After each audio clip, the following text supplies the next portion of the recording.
Hey, Buddha Z here. I've come to explain something to you. What am I going to explain today? Well, let's take a look in our book of wisdom here by a hopeless person. And we're going to read a poem called, I like this poem. I think it's got a good meaning, and I proved that it has proven to be well, I mean, I'm just a reasonable person, and I have reasonable thinking, so it's easy to predict the future when you just think reasonably and understand logic. So what I say in here is not prophetic. It was just being aware, being an aware person. And here we go. Tyrannosaurus Trumpticanus. There's a new monster they're discovering. A huge, giant, big belly reptile with deceptively colored skin and an insatiable, unethical eating style. When its fossil belly was examined, they were surprised to see what was crammed in. This monster devoured anything in its reach with huge, sharp fangs and small little hands. It even enjoyed retreating to the beach. Perhaps like a whale it could have set sail, but its mouth was perpetually open. This tyrant king evolved by believing those who believe in the truth will fail. That was supposed to be a quote by the evil king. Those who believe in the truth will fail. As climate change cooled, his hands still groping. Last paragraph. Tyrannosaurus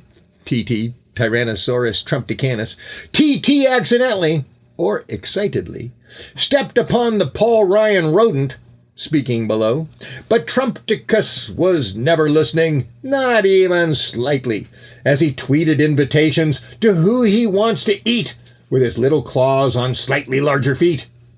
In the snow?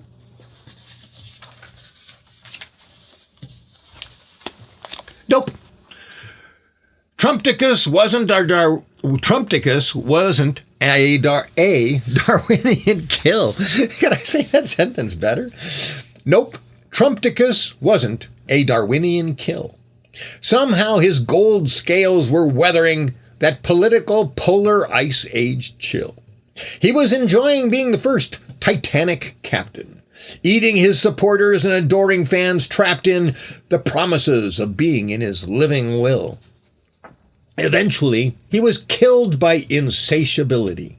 He ate everything from a donkey to an elephant to a sexy, blonde, gorgeous, big-lipped Danny goat. But what killed him was what built him.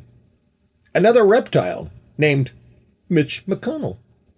Somehow that prehistoric turtle got stuck in his lying throat. So Dr. Mueller of the Furry Burglary and Securities examined this distorted, convoluted debris. He commented on the subsequent rise in population. It appears the monster's death enabled a Russian mammal migration. As all the little Washington reptile raptors sweep up, the bloated tyrant king mess, they're all secretly worshiping the failed monster master because they all want to be the next Tyrannosaurus Trumpticanus. Yep. Speaker of the House. Oh, what a darling little disciple he is. What a little minion of his master Trump. I'm sorry. If you really just can't get back far enough and look at it, it is just a ridiculous, it would be a ridiculous movie. It's a movie I wouldn't even watch. It's just full of so much chaos and helter-skelter. I don't know what to compare it to because I had never watched a movie like we're enduring in our reality. So anyway, it appeals to a lot of people, though. A lot of people watch soap operas and things like that, which I don't. I can't stand the unnecessary intrigue and conflict and unrest. It's like my life has got enough troubles without having to add a bunch. Now, I do like watching stories. I like watching, well, let's not get into that. I'll talk to you later. But anyway, don't watch horror movies. How about that? Leave it at that. Okay, so Tyrannosaurus Trumpticanus. I think that was the only poem I had to read today, right? Let me just double check here before I salute out. And Oh, this is great. I love this next one. Liars go to prison. That's good. That's good. Okay. Yeah. Next one's a funny one. Life is better without my glasses on. All right. See you later.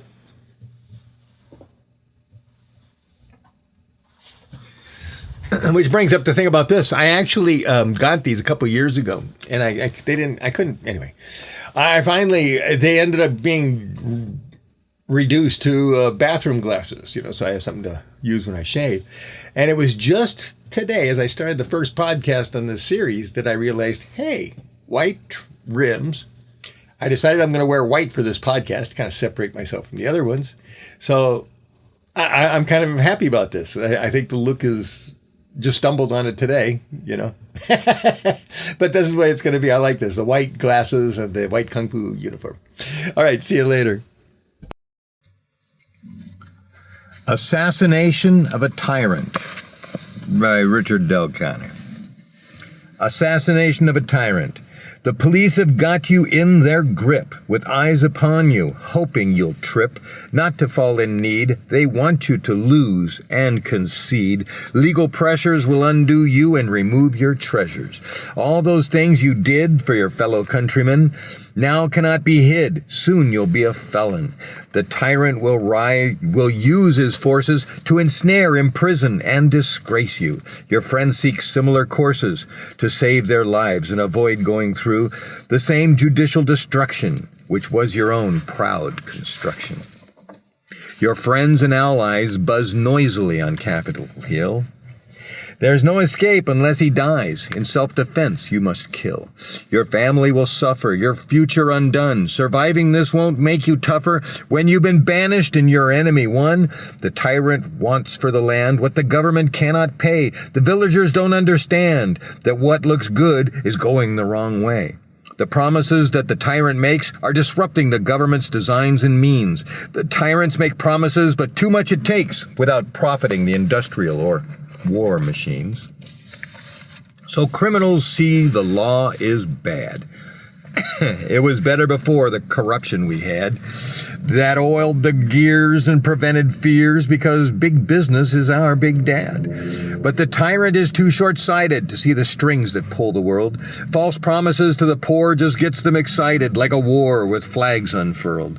This tyrant is out of hand. The FBI has played its cards to ply. The substitute is second in command. He says 25% chance he will die.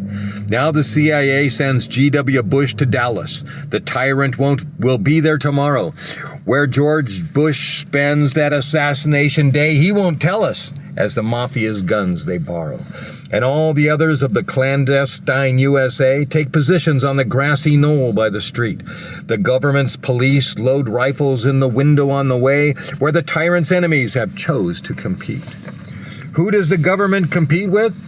The FBI helps the CIA. The NSA and police force they pay are the true government that keeps communism away.